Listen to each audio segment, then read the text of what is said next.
Good morning, good afternoon, good evening, everybody. We're great to be here. Pink Talks Eurovision. I'm here with lovely Daniel, who'll tell you about himself in a minute, and he's lovely and wearing pink. So now it's his turn. Daniel, tell us what's going on. Hi, Hani. Hi. I'm really happy to be here, and I'm really honored to do this stuff with you. I always love to talk about Eurovision. It's the biggest love of my life, and if I can have a platform to babble about it, then I welcome it with open hands. Hi, my name is Daniel Dunkelman. I've been 36 years old now. I live in Berlin in the past year or so. Originally from Israel, and Eurovision is the biggest love of my life.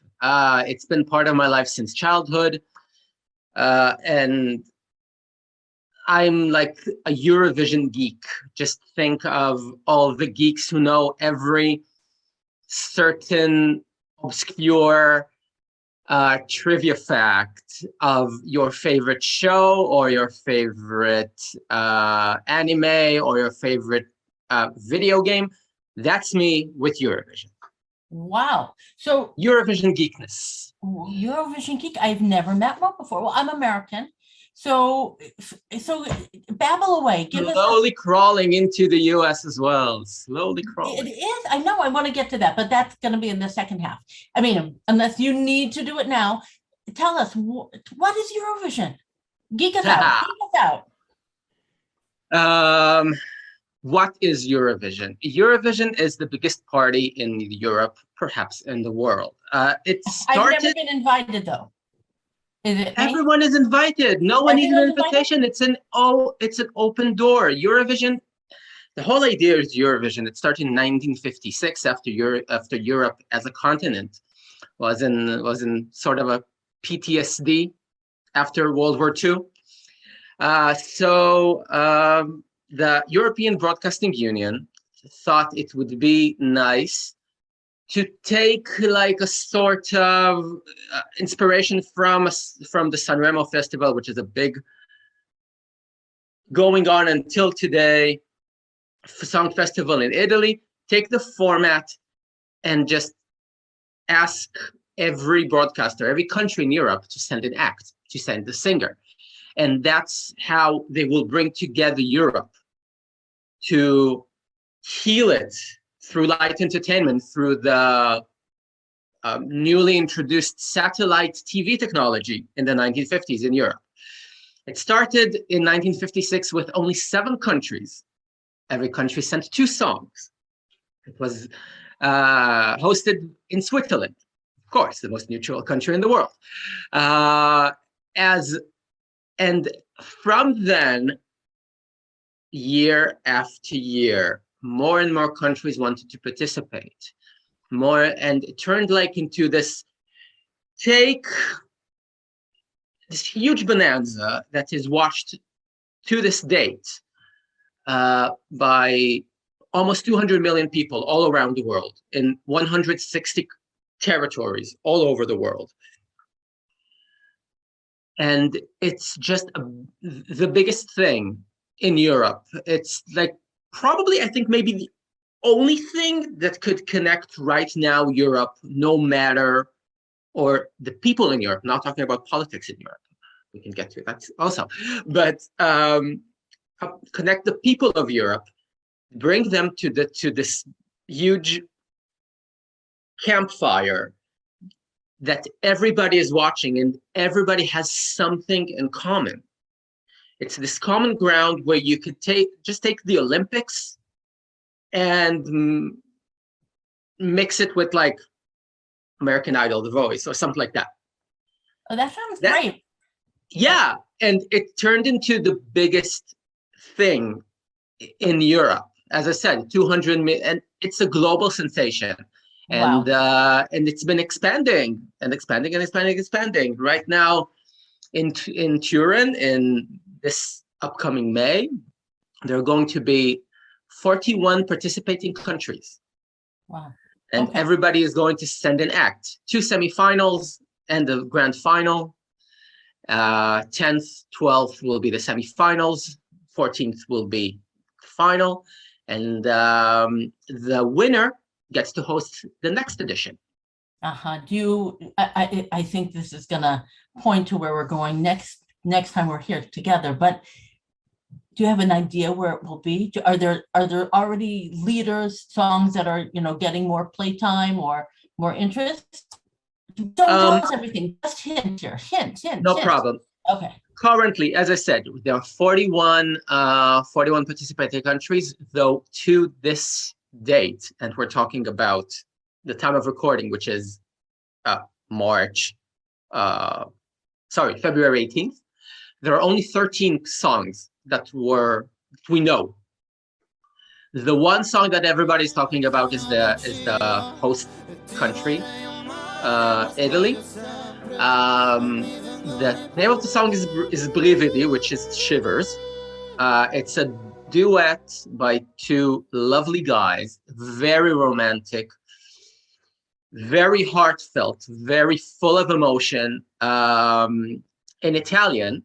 And the two singers are two of the biggest young stars in Italy to this date. One of them even participated in the Eurovision in Tel Aviv for Italy in 2019 and got second. His name is Mahmoud, and the other singer with him, his name is Blanco, and the name of the song is Brividi, and it got within a few days to the top 10 of the most streamed songs on Spotify globally. Wow. So it is a huge thing, and right now, of course, there are front runners, but as I said, anything can happen in the Eurovision Song Contest, and we're just only like a third of the way to know all the entrants. So We'll see. Okay, so I actually have two questions that you brought up. One is the format, both of the broadcast there, but also the setup, how countries get there, how singers get chosen. I don't know how much time we have today to talk about that, but I definitely want to touch on it. And you also mentioned something really important, and especially I think to our viewers, which is two guys singing a love song or romantic song, Shivers, giving me shivers. Is that something we're going to see a lot of pink-leaning music, pink-leaning singers? Pick one of those topics. Well, maybe we'll wait to get the other one next time. I'll try to do both in a very short way. In terms of format, since, as I said, since 1956, it started like a one show, and then more and more countries wanted to participate because it was their way to be exposed on a global stage and get exposure and to find themselves within the family of nations, but in this crazy song competition, crazy Eurovision stage. And it got more and more political when the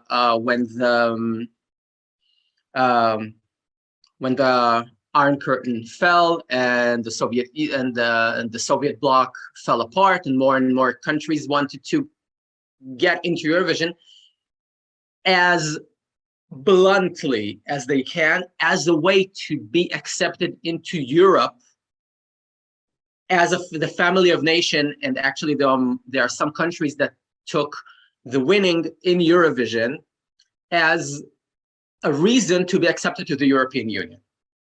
Wow. Which is crazy. Right. So music makes politics, music's making history, music's making, economic changes. Yeah. Wow. Eurovision is a mirror to everything that happens in the world in general, and in Europe particularly, in a single year. Okay. You could scratch under Eurovision, under all the glitz and the glamour and the kitschy songs and all the madness, you'll actually find the modern history of Europe. Okay.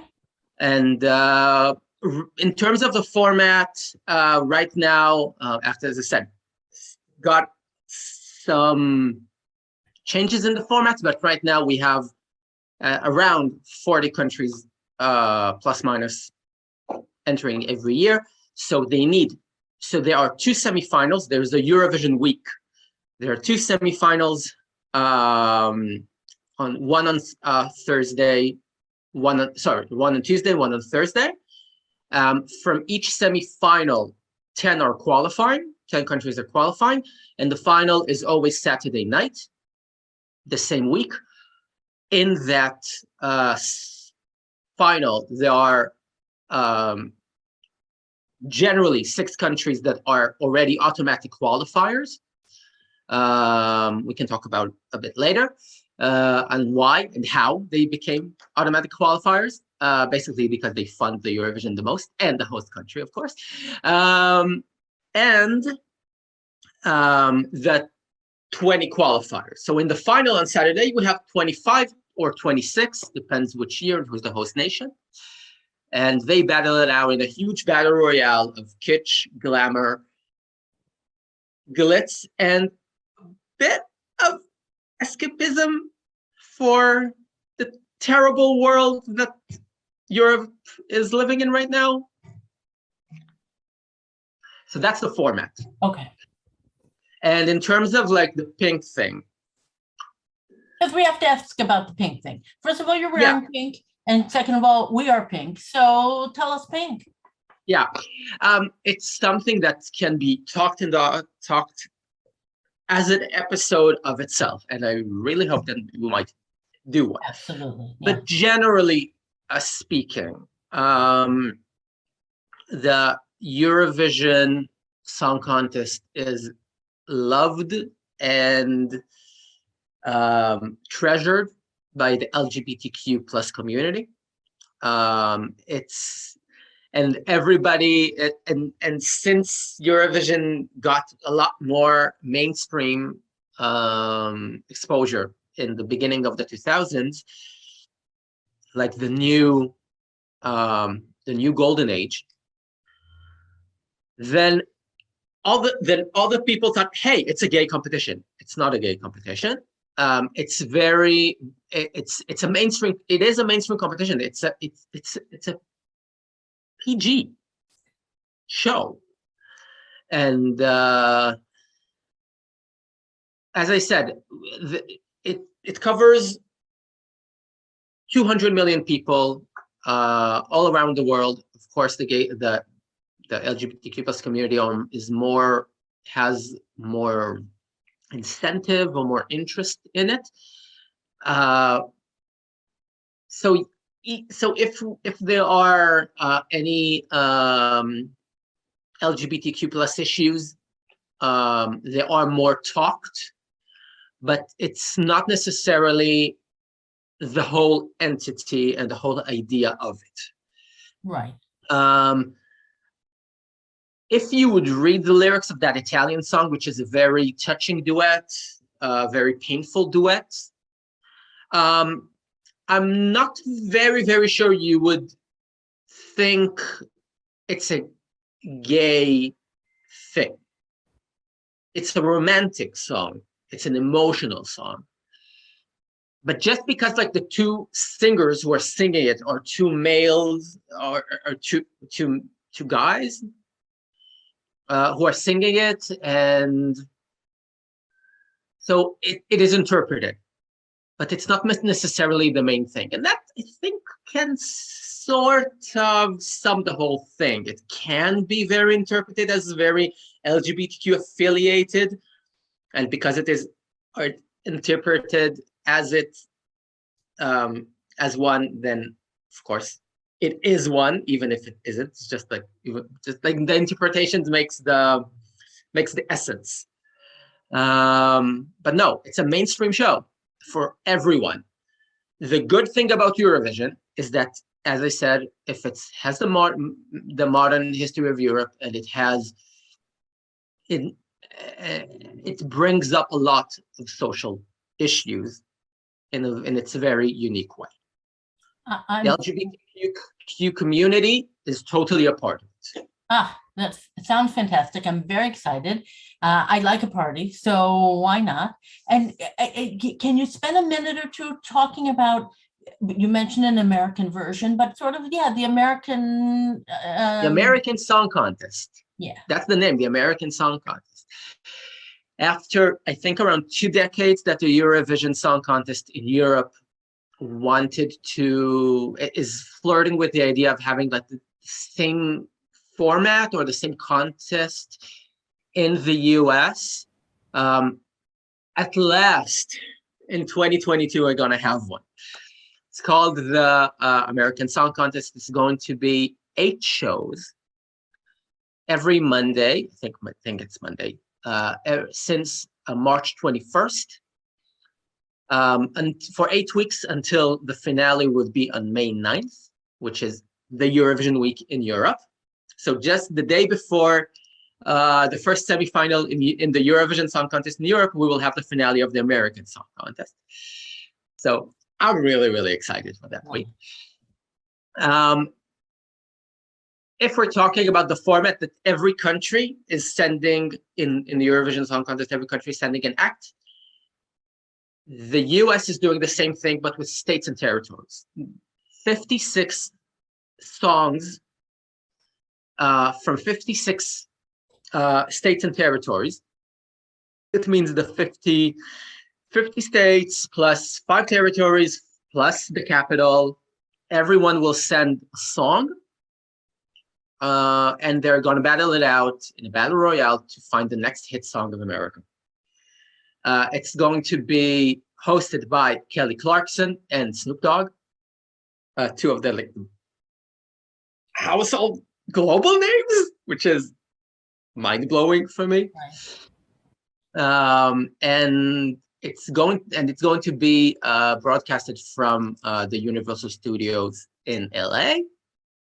It's going to be really, really fun. We don't know a lot except that. We know the dates, we know the hosts. The first like official trailer in the US was aired during the Super Bowl this week. And we will see. I'm very, very, very excited about it. Yeah. I'm team New York, no matter what. I'm team New York or team Idaho just for the gag. Oh, I've lived in many places. I'm gonna spend a couple of days figuring out where. Yeah, wow. I can tell you where I just really, really hope because and important. The one thing that we didn't mention, it's going to be on NBC. Okay, but we don't have any affiliation with NBC. Not yet. Yeah, okay. Of course. But okay. the good thing about it that. First of all, on NBC, on Peacock, on their streaming service, you can see like the last 2 contests, which is the one from 2021 and 2019. And 2019 was hosted, of course, in Tel Aviv, which is the most American Eurovision we ever had in terms of production and everything. So we're good with that. But Eurovision slowly and surely got to the US in the past decade. It got broadcasted in Logo on Logo TV. The commentators were the cast or the judges of RuPaul's Drag Race. Michelle Visage and Carson Kressley and Ross Matthews and Shangela. They were like for 2 years. But as I said, slowly but surely, they're flirting with the idea of having Eurovision in the US. And it's sort of like an oxymoron because Eurovision is like, Europe. Euro is Europe. And it's going to be a huge party. I'm really, really excited about it. Yeah. Well, it sounds like it's going to be a great season for music. So I'm looking forward to being here with you as often as we can connect our times, connect our schedules, and get here. I'm kind of thinking it's like a little bit of a Snoop Dogg and Kelly kind of thing. I'm wondering maybe how I'd look as a blonde. I don't know. I might go there. I might not. You'll be the American Idol winner, and I'll be the guy who does all the pot in the world. Okay, it sounds awesome. I think that's our time for today. Thanks everybody for tuning in. Thank you.